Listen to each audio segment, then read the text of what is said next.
Oh, right, we moved the shop.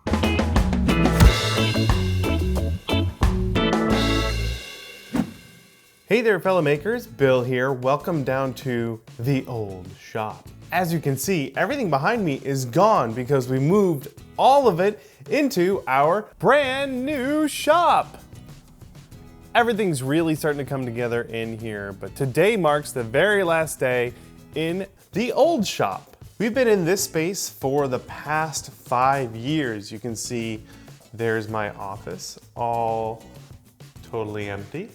Here's the shop space. My workbench used to be right there. Now some of the stuff's still gonna stay here. The table belongs to my landlord. Same thing with those shelves over there. And of course I need to leave some tools at home in case I need to fix something. So I have a screwdriver, only the prettiest of screwdrivers, and a hammer and a drill. That should cover everything. And if we work this way, you can see that's where we used to have everything stored over there. All our sanding tools used to be over there. And that used to be our paint area over there. But now it's all in the new shop and we're excited to start getting to work over there. This is of course a huge step for us. We're upgrading everything, we're moving.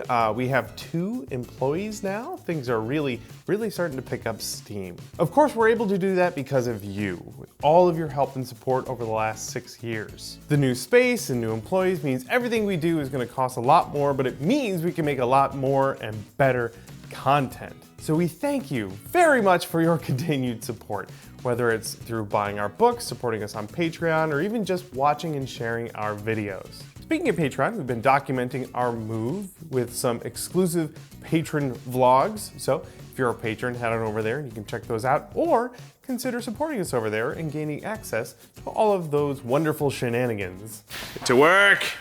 Work! No, Get to work! Get to work! Thank you again so much for all of the help, and thank you for the continued support. I'm really excited to show you the huge plans we have in store in the new space. Now, if you'll excuse me, I actually need to take the lights. Those are the last things to move. All these lights here need to go to the new shop so that I can use them to help me build new things. That's all I have for you today. I hope you're as excited about the new shop space as I am, and I will see you in the next build in the new shop.